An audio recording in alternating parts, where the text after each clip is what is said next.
Where is my...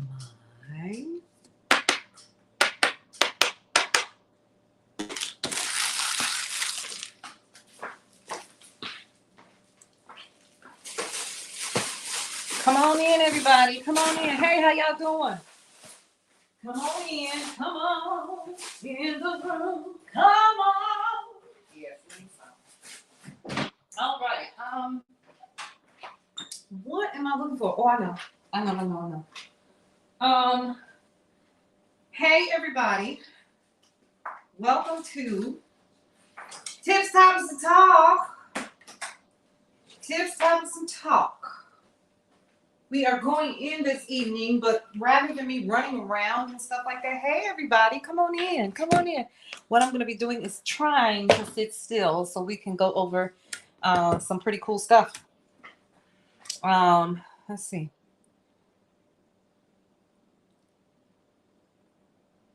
Let me see.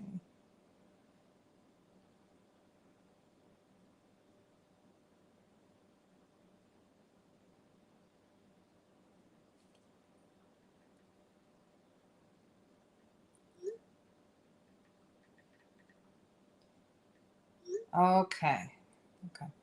All right, y'all. How y'all doing? Come on in. So I am getting ready to hang out with y'all for a little while just because I feel like it. So y'all come on in. Come on in. I'm working on some stuff. Always working on some stuff. And I wanted to share. I went way over there and I still didn't get what I walked over there for. Isn't that terrible? So welcome everybody to Tips, Topics, and Talk. I know what it is too. My lighting. Let me turn on my light over here so I'm not all dark and stuff, So let me turn that on. That makes me feel a little bit better. Ooh, child, y'all, I have had a day. Y'all, hi. Thank you so much for the hug. I appreciate it. I felt that love. All right. Hey, everybody. Welcome. So let me tell you what I'm going to do.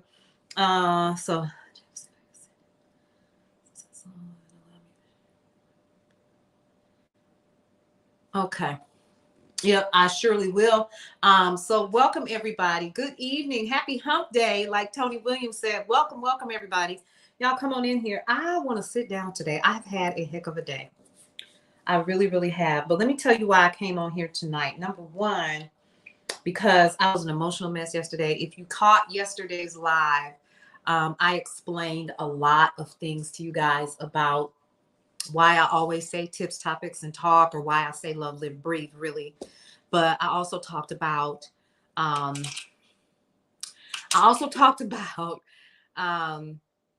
losing a coworker and the impact that has had over me over the past 24 hours. And just really thinking about all of the things that we miss trying to catch the golden egg. And the biggest one is missing the opportunity to live your best life. And so we definitely wanted to talk about that. But let me tell you why I came on here tonight. Number one, because I told you guys I was going to come on here and I was going to be talking about, and I'm going to go get my briefcase because I got some stuff in there I want to share with you all. I just wanted to come on here and hang out for a little while, because, when you single and stuff, you don't have a whole bunch of folks hanging around you and everything. And so let me stop being silly. But yeah, so I am just chilling and going over a couple of things that we have going on. But I definitely wanted to come on here like I promised I was going to do. Now, I'm going to tell y'all something. I have been working nonstop for the past 72 hours or so, a little bit longer than that. So I'm a little tired and I didn't get an opportunity to go live this morning like I wanted to. But sometimes you got to pay attention to your body. And get your entire life. All right, so let's get into it. Welcome, everybody. Come on in. Go ahead and share this particular broadcast. And let's sit down and let's talk about some things that I think are crazy, super important. So yesterday, one of the things that I talked about was working from home. So tonight, what I was going to do, and I'm going to tell y'all, I have my HSA card in my hand and I'm scared I'm going to lose it. This is the third time I'm going to get up and put this back in my wallet. And that is why, because I just dropped it. Y'all see how life is? Okay, you just got to get up, pick it up, and keep on moving. And if you have to go back to repeat it, go back and repeat it. Do whatever you need to do. Y'all, let me show y'all something. It is the cutest little hand satchel bag. So this thing right here is really super cute. So I put my other cell phone in here. And because I don't like to carry a purse. Look at this. See that? Isn't that cute? And then I just close it up, put it around like that. But just wanted to kind of share that. Now it's officially in my wallet and I can stop. Okay, now let's talk about working from home. Okay, and let's talk about generating some additional revenue for your household. And one of the reasons why I wanted to talk about that was because we're in the middle of the beginning of a recession. And a couple of things that we know about being in a recession is it ain't cute and it can impact you long term, especially if you're not already stable and if you are not already on top of your game. It can impact you to a let me just say this. The last time we had a recession, I knew a recession was coming in 2002 when I lost my job as a systems engineer. And I was a senior systems engineer. And so it was really a challenge to try to find work when you overqualified. You ever tried to go to a temp agency and you overqualified? Well, that happened to me. And the name of the temp agency at the time was called Apple Staffing. This was when a lot of people were hiring and tech was really starting to get really big and all of that stuff. And so people were trying to figure out what the next move was going to be. And so they were doing everything that they could to keep their jobs. So I used to work for a company that was a part of developing out cell phones, towers and stuff like that. And my job was to prepare the NPA NXX numbers for your cell phone numbers. And so working as a systems engineer and working as the project lead for that program, I was able to help set up loads of towers around the metro Atlanta area so that people could use their cell phones. Great opportunity, great way for me to meet people. But I'm gonna keep it 100 with you. I was killing two birds with one stone, and that was because I was Black and I was female. So I was killing their need to have more than one in the office, and it's unfortunate because that was still kind of happening in the early 2000s. But that is what happened, and it wasn't the first time that had happened. Because I chose a different field when I got out of college. I was usually the only person of color and only female on my whole team because they knew I was killing two birds with one stone. As long as you did that, then you were in compliance with federal labor laws. And so I definitely remember that, but I took advantage of it. Was it awful? Yeah, it was really bad. And the reason why it was bad was because it was wrong. It was wrong. So when I lost my job, let's talk about that. When I lost my job, they let everybody go one day. We came in and they were like, we want you to relinquish your laptop and we want you to relinquish XYZ and all of that. I was like, oh my God, I am literally losing my job. And so I had to figure it out. I was living in Buckhead at the time, y'all. If anybody knows anything about Buckhead, that'll tell you right there that in 2001, I was doing okay. And then everything hit the fan. And so when you're young and you're not making,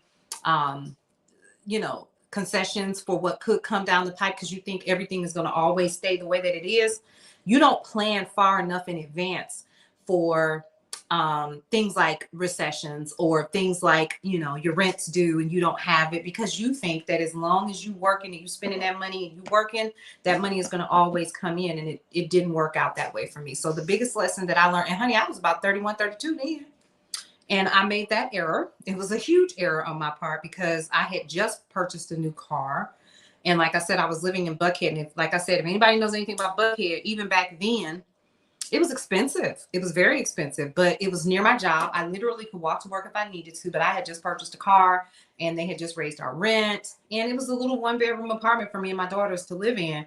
And so I was just really kind of taken aback by how fast everything kind of happened. So I started waiting tables because it's the one thing that I know how to do. If things really get bad, I know how to put on an apron, honey, and wait a table. Okay. And so that's what I did. I started waiting tables and I still had the kids. So I was working at night, overnight while they were asleep because they were so small still. And I would pray that when I got home, they were there, you know, and I'm not kidding. Because I had to do what I had to do. I could no longer afford to keep them both in kinder care because kinder care was $175 per child per week. So I lost that and I ended up taking them to the Boys and Girls Club. And when you're talking about children who are not familiar with working with other kids, that was a culture shock, especially for Imani.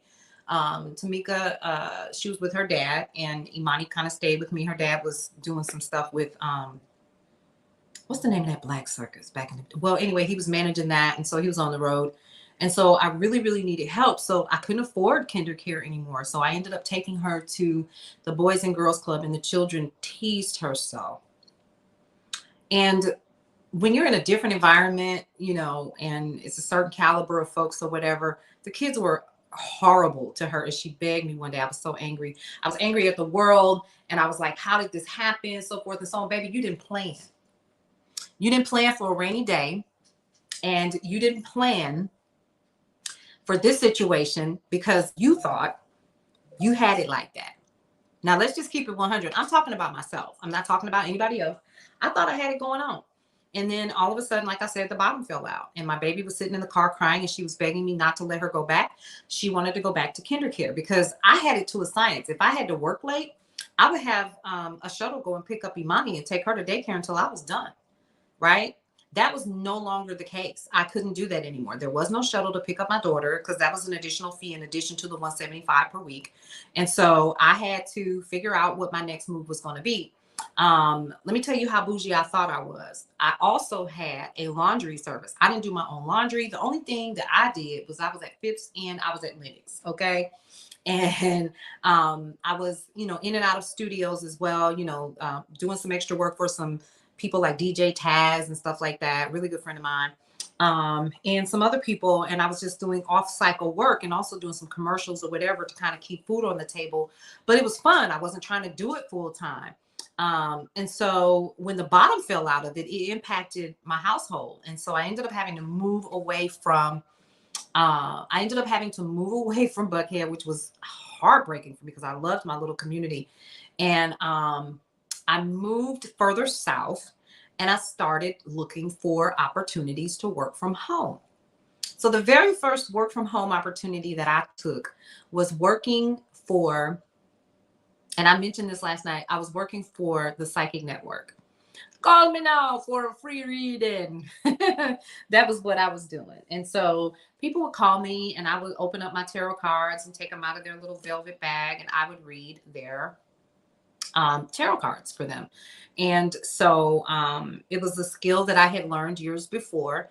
And at that time, because I was working, you know, waiting tables, I needed to have something else to go along with that. So I was taking calls at the house. And it was paying like $9 an hour, you know, and I had to have my little setup or whatever. And I bought my little equipment and I took calls sitting at the house. That was great. But as Miss Cleo and her little team started to get into trouble with the law, the program ended. And so I was like, oh, okay. So is there anything else that I can do to generate revenue without leaving, you know, my kids by themselves? And so I started looking for other opportunities. I'm going to tell all my business, but I'm telling y'all this for a reason. Okay. So I decided to look into other opportunities. And so I started looking online. I believe I was looking on Craigslist and some other places. There were other online forums and message boards. There was no Facebook at the time, none of that. And so I started finding other work at home opportunities. Let's talk about what they were. You ready? I gotta take my glasses off of this so I don't have to look and see. But I'm telling y'all what I was doing. Child, listen, I had to do what I had to do, baby. So I started a text at home job. It was called a chat job, chat forums or something or whatever. And that particular work at home job provided me the opportunity to stay at home. I didn't have to talk to anybody, and I was an avatar. This was before there was ever such a thing.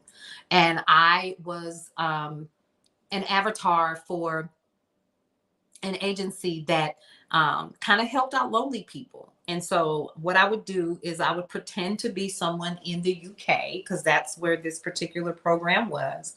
And I would pretend to be a blonde one day, a brunette one day. They had like this myriad of different pictures and stuff like that. And, I would pretend to be that person and have conversation. And people really thought that they were dealing. That's why you got to be careful out here in these streets, y'all. Listen. And let me tell you why, honey.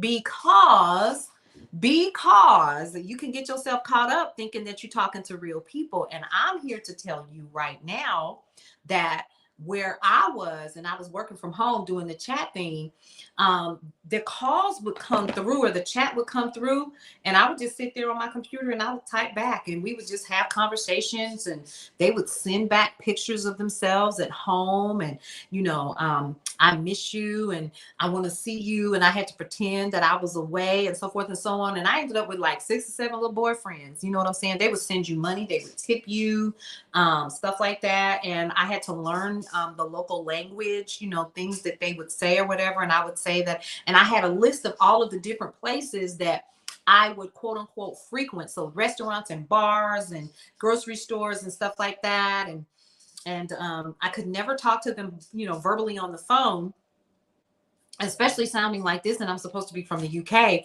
So I ended up staying on that job opportunity until I think about a year or so. And by that time, Aaliyah was like a year old. And I stayed on that job. It was great. But I'm going to tell you something. Don't play with people's feelings. Okay. You got to be really, really careful for that. And it was breaking my heart to, it paid good money. I'm not gonna lie. I got paid every day. And I needed that, especially when you're a young single mother, don't know what the hell you're doing. And you end up doing, stupid stuff like that. So I ended up, making concessions and doing what I had to do. And I did what I had to do. And so, like I said, I had 6 or 7 little boyfriends, and I would chat with each one of them. And I had different windows open all the time, so I could talk to all of them whenever I needed to. I knew who was going to work. I knew what time they were going. They would send me pictures of activities and events when they were going out with their homeboys, whatever. And then most of the time it was like shy men who were lonely, who really wanted to be with somebody and couldn't because they were too shy to approach. So they found a virtual girlfriend. And I think what really did it for me, and the reason why I had to stop doing that, was because it was making me really sad, because it was clear that these people were lonely and they just really wanted somebody to talk to them and spend some time with them or whatever. One would wake me up early in the morning. Every morning I would keep my computer near me, my laptop, and I knew what time he was going to be up. So I just started staying up until, he would go to work or whatever. So it was, I'm having my coffee. Good morning, dear. How are you? XYZ, blah, blah, blah. It was really, really interesting, y'all. I really must say that was an interesting experience. But let me tell you what it afforded me to do, being a virtual girlfriend for 6 or 7 men. It allowed me to stay my tail at home with my children. Now, I have friends that still do it, and they're in the BDSM and they're into all of this other stuff, and I just can't get down. Okay, because some stuff I'm not going to do. But yeah, I actually did that, and it paid really, really well. Would I ever do it again? Have I considered it? No.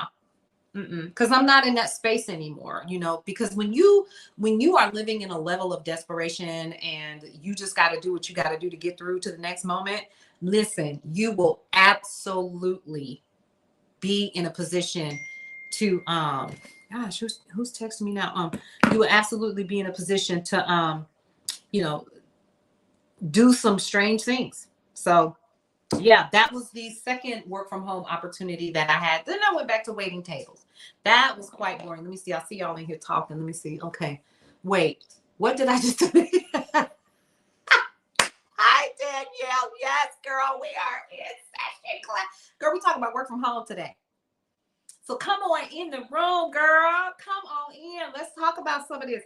So let me just recap. Tonight, I said that I was going to come on here yesterday and I was going to be talking about some of the things that I did when I started working from home. Okay. And how the industry has changed and what you need to do. Because this is like a tips, topics, and talk about working from home and also about, you know, some of the stuff that's coming down the pipe that we're currently working on, you know, like the planner that just went out today and stuff like that. But girl, go on ahead and grab your pen, honey. So I was just telling everybody who's listening to the sound of my voice, and right now I'm on 6 different platforms. 6 different platforms. And so I can see you all, and I'm literally seeing other people chime in on the others. So listen, share this with everybody so that they can see as well what we're talking about today. So my very first work from home job was working for Miss Cleo's Psychic Network.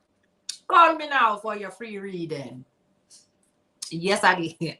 And because I already know how to read, I know how to read the runes and the major and minor arcana, and also understanding how to read palms. It was nothing for me to do, right? So I would just take the calls. I paid about $9 an hour. Then my second work from home job opportunity was working for a chat forum in the UK. What I really liked about that was the fact that they paid daily. And so I didn't have to wait for my check, nothing like that. It would just be deposited directly into my bank account. And I had a separate bank account so that just in case anything fraudulent or whatever would go on, I didn't lose anything. But that was a lesson learned from, you know, working with people that were spammy and scammy. And see, that's another thing that I want to share with you guys. Everybody that has a work at home opportunity for you does not have your best interest at heart.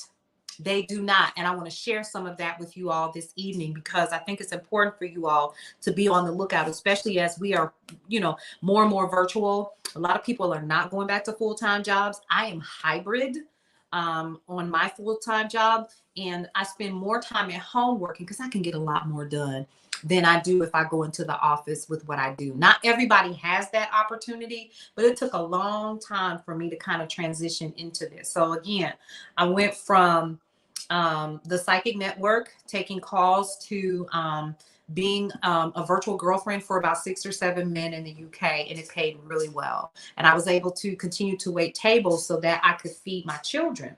So after Aaliyah was about a year old or so, and that's Lily, I was working at Walmart in Arkansas. Okay. Listen. They were paying me $7.25 an hour, and I got a raise, and I started making, no, it wasn't even 7. It was $6.35.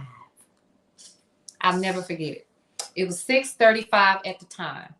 And I'm telling a lot of truth because I don't want anybody to ever think that I woke up and this was the way that things are. I was bumping my head all over the place, and I had to learn really quick what I needed to do. So I was living in Arkansas and in a very small town, and I was making $6.35 an hour at Walmart in their snack section. They had like a little, you know, little restaurant or whatever. I wasn't making no money, honey. I was living in the projects. I had never thought that I was going to end up in a situation like that, and it made me very angry. And I thought, what do I need to do to get myself out of this situation? Because this ain't me. I ain't never did it. And I need to come up out of this. We talking about a college educated woman who fell on hard times. And I was angry. I was blaming everybody, but I forgot that we were in the middle of a recession.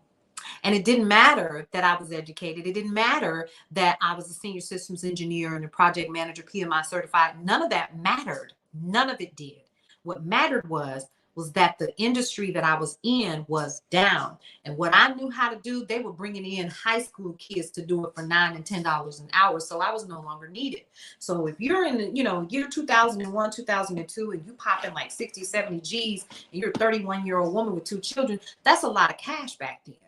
And so that's what I was dealing with. I had great benefits. It was amazing. Erickson really took care of us.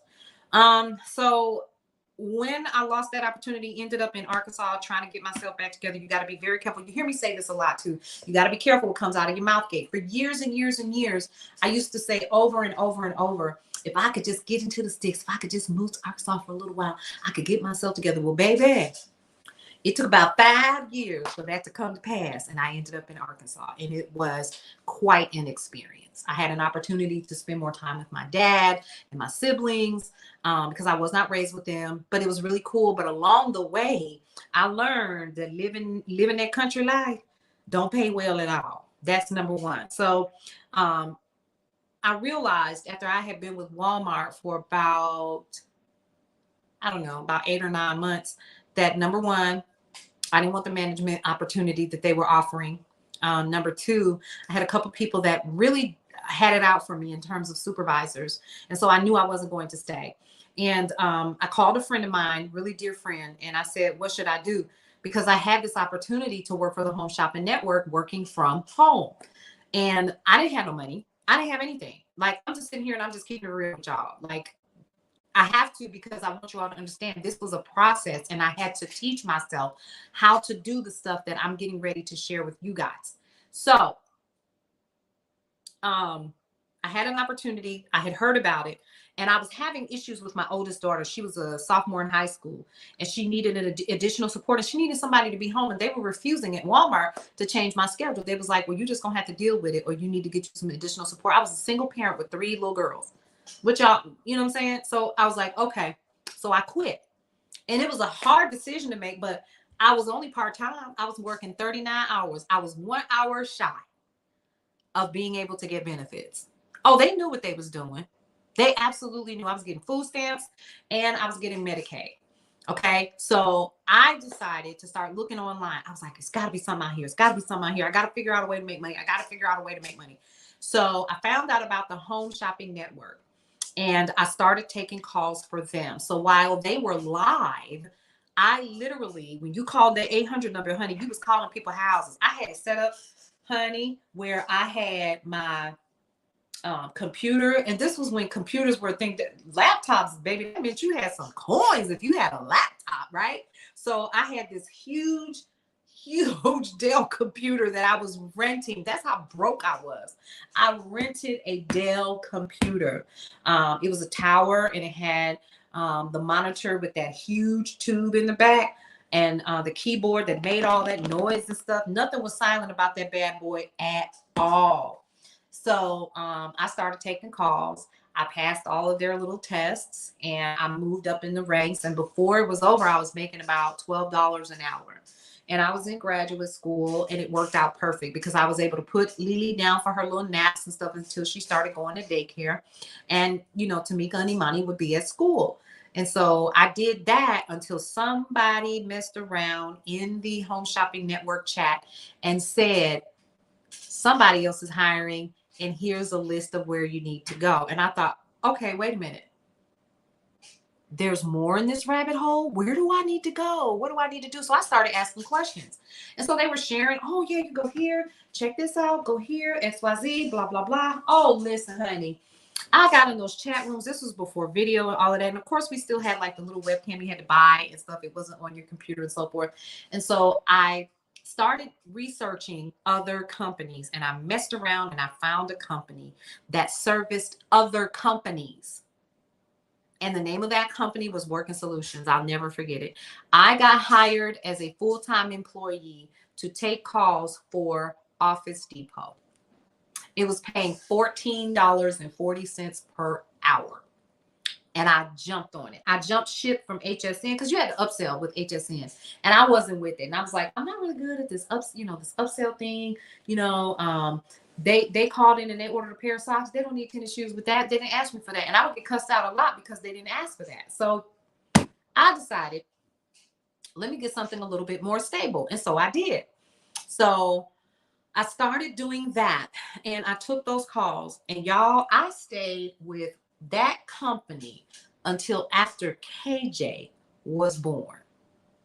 That's a true story, because I ended up being a team lead, and then I became a supervisor. Before it was over, I was managing a team of 20 for Travelocity. Okay, so I worked as a virtual travel agent for Travelocity. It paid really well, and you made commission on every sale for flights, car, and hotel. Okay, now for activities and stuff like that, not so much.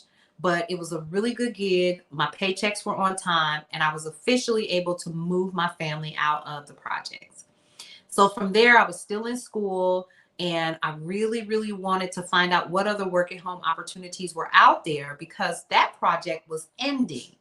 And so that's another thing about working from home. You need to make sure that it's not a project, but it's rather a full-time opportunity. And those are some things like I see a lot of times, like on TikTok and stuff like that. People are on there and they're selling people a bill of goods about what it is to be a person that works from home. But honey, let me tell you something. It's more than a notion. It really is. And it really is work. You have to find the time. You have to find the space. You have to find a quiet place. You have to be able to give it 100% while you are working from your virtual world. And so it was a lot harder back then because I had to make the kids go upstairs to their bedrooms and stuff while I worked in the main area because I didn't have a large. I was in like an upstairs downstairs apartment, like I said, and it was very small, but it did what it had to do for the kids. So anyway, to make a long story short, if I've ever done that, okay, I stayed with that company for 3 years. KJ had been born by that time, and I decided that I wanted to try another opportunity. So I started doing other things because I was tired of being on the phones. And so this is going to segue into another portion of my communication about this particular thing, and that you don't have to take calls in order to work from home. A lot of people do, right? Because it's easier to get into the game. However, you don't have to, because I also did work for a company called Cha Cha. I also did work for Ask Jeeves. Those companies were literally having agents to answer questions online, and you were getting paid. In addition to that, I was also being paid to take calls for QuickBooks, for Intuit. So I was learning how to, master the way of maybe doing chat and taking calls at the same time so I could double my money. So I got real creative about how I was able to do it. Fast forward to today, and there are millions of work at home job opportunities. But here's something that you don't hear a lot about. You don't hear a lot about the structure that you have to have in order to work from home successfully. You don't hear about that. All the people do is they TikTok dance for you and they point at stuff, but they're not telling you what it really, really takes to be an agent for your own personal change in having a work at home opportunity. Because again, it's more than a notion. You got to have patience. You got to be able to have a strategy to keep yourself focused and not getting up and down because you are at home. One of the things that I used to do was I made a sign and I put it outside of my house because people got real comfortable and they were like, oh, she at home, she ain't doing nothing, but I was working. So honey, they would just come and knock on the door and I would let them knock. So I eventually had to put the sign up. You can come and see me between the hours of X, Y, and Z because I need to be in here making these coins. So that was one of the things that I did. And one of the things that I definitely want to kind of stress to you guys is when you are working from home, you have to have a plan of action.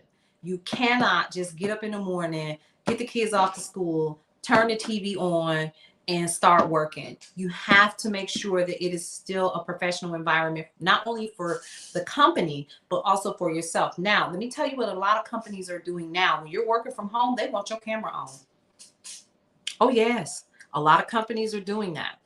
Mainly if you're going to be in meetings or whatever, they want your camera on.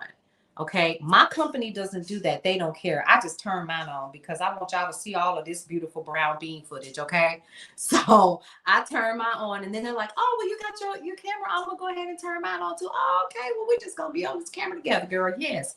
So, and then sometimes I'll drive into the office because I only live about 15 minutes if the traffic ain't bad. I live about 15 minutes from the physical office that I have. And so I'll just go into the office sometimes and, do my walkthroughs and stuff like that with the associates where I work. And then I come on back to the house and I continue working. Number one of the reasons why I do that is because I'm able to get more done when I'm at home, as opposed to going into the office because I'm constantly being inundated with people coming in and knocking on the door. Miss Paulette, do you have a few minutes? I really need to talk to you. Miss Paulette, hey girl, come on in and sit down for a spell. I didn't mean for you to sit here for 2 hours. I didn't mean for you to do that, but you did. And so a lot of times what I end up having to do is I bring my work home, and I had to stop myself from doing that. So this is where this came in handy. My handy dandy notebook. And I come on here all the time and I talk about it because I had to get some kind of structure for when I'm going to be working from the house and when I'm going to be working at the office, and what time do I cut it off and turn off my phone so y'all stop calling me. You stop texting me, because the responsibilities that I have for the company that I work for, they're pretty big. And so I needed to set some boundaries. So the biggest boundary that I set was turning my phone off. The biggest boundary that I set was not answering email after 6 o'clock. I'm going to give you that. Now, if it's something serious where, I have to go back into the office, or, something has happened where they have to have my presence there, then yes, I will get up and I will go. But it's been very few and far between here recently. So I do a lot of work at home things. So let me tell you, the reason why I bring this up, because I hear a lot of people say that they want to work from home, but you have no idea what you're asking, because it takes true discipline to do it. It takes true discipline to get up and act like you're going into somebody's physical job to do your job when you're really at home. Right? That means getting up and putting your clothes on. That means making sure that you look great when you're walking around your home office or whatever space that you have set up for that. Right? So I think that I see a lot of people talk about, I'm working from home now, girl. I can do what I want. No, hell, you can't, because you still have to be able to produce. Right? And there are a lot of companies right now that are offering this work at home opportunity. So what I will say to you guys is I'm going to be putting together a list for you all and offering it to you, so you can see for yourself what exactly does it take to work from home. So I definitely want to keep you all informed of that, number one. But then number two, the other thing is I want to make sure that you all understand that you have to set some boundaries, right, when you're working from home. And a lot of people don't do that. And then here's something else, y'all, that I definitely want to put in this communication to you all. And I've been working on it for some time, is you need to know who's reputable and who's not, because there are a lot of people out there that are out here scamming. Once you get into the realm of working from home, what happens is you'll start to get people that will send you emails to do erroneous crap. So I've been offered $3,000 to go and pick up stuff from the post office, and I'll get paid $3,000 a week. That's a scam, because they want you to put that money in your bank account, and then they'll ask you for your routing number and stuff and say that that's where we're going to start putting. And honey, what they're really doing is taking your money out your account. You got to be careful of that one. There are so many scams out there. So let's do a quick recap. Number one, you have to be able to find reputable jobs. Number two, be aware of the scammers. Number three, make sure that you're prepared to truly work from home and that you have everything that you need. Number four, you need to put yourself on a schedule if you are going to be working from home. And number five, set some monetary goals for yourself every single day. How much money do you want to make per month as a work from home individual, right? We ain't talking about selling stuff and all of that. I'm talking about literally a work at home individual who is being paid by a company to do a job. What does that look like for you? How can you monetize it to the fullest and then still add to it and attenuate exactly what it is that you're bringing home? Okay, so those are going to be some things that we're going to be talking about. And I think that it's important for you to hear from somebody that has done it for over 20 years. I've been doing it, because literally I was doing it when Lily was born and she's 19. So I'm one of the few people I know personally that's been doing it that long. And there are other people that do it as well that have been in the game as long as I have, and they've never stopped. What I had to learn how to do was to stop working for the pennies, though. And we're going to talk about that. You have to do the math. Do not take the first work at home job opportunity at face value, because they'll try to lowball you as well. If you know that that is something that you're not willing to do and you just want something really quick, okay, cool. But if you're looking for something that's going to give you benefits, that's going to give you a nice salary and so forth, you definitely need to do your research and find out exactly what is out there. So listen, here's what I'm going to do. Over the next couple of days, I'm going to be sharing snippets and bits and pieces of work at home opportunities that you can get into. And so I think that it's important for you guys to kind of know what that looks like, because there are a lot of people that used to come over to my house and be like, oh, what you doing? Can you show me how you do that? You know, and no one ever followed through. Okay. And it used to bother me, but now I've learned a very valuable lesson. First of all, no more giving that information out like that to people who I knew in the beginning probably wasn't going to follow through. You just wanted to see whether or not I was telling the truth, or was I sitting at home eating bonbons and drinking champagne, and I wasn't. I was literally working. So let's get into a couple of things that are happening tomorrow. Tomorrow, Cullen's Corner goes live. We're going to be talking about a couple of things that you need to know about. Tomorrow, we're going to be talking about Lori Harvey and Michael B. Jordan. Tomorrow, we're going to also be talking about monogamy. Is it still a thing, or is it not? Because we're finding more and more people that are creating polygamous and polyamorous situations for themselves, so that they could be a couple or a threesome or a foursome. And then we're also going to be talking about Matthew McConaughey going to the Senate to talk. So those are the three things that are going to be on our topics for tomorrow for Cullen's Corner. And we're also having a special guest that is going to be joining us with everything that we have going on. So I definitely wanted you guys to kind of get into the vibe of that and kind of understand, listen, it is what it is. It is what it is. This is Imani, your vibe guide tonight, and you are listening to Tunes and Tinkles on KCCR Radio. Stay tuned. Don't you love that? So y'all, listen. Imani's show is about to go live. Okay, so here's what I need y'all to do. I need you to get to kccrthebrownstone.com. And then I also need you, if you are not going to do anything, I need you to get to, why does she do this? I'm getting ready to load her configuration, and she is going to be live. So she pre-recorded her show today, which I thought was awesome. And we're going to go ahead and open her up and get her squared away so you guys can listen to her show. It's at kccrthebrownstone.com. You can go ahead and check her out. She is doing her thing fizzle, as they say. And we're going to let you guys listen to the show. How do you listen to her show? Well, the first thing that you can do is you can download the KCCR My Brownstone Living, the app, and then you can listen in that way. That's a way for you to also listen to Cullen's Corner and the pre-record, because what we do when we're doing the show live is we are literally hang on just a second. Is this gonna let me do it? There it is. Yes, it did it. Okay. One of the things we want to make sure that you guys get is the show. So I'm getting ready to go live with it, and what we're going to do is we are going to end this particular broadcast. What I want you guys to do is to go ahead and take a look at some of the things that we have for sale here. Go ahead and download the app, the KCCR My Brownstone Living app. You can definitely check that out. And then you can get more tips, topics, and talk with the Brownstone Living newsletter. You can go ahead and sign up today. The link is on in my bio, and it's not in my bio. It's actually on my Facebook page.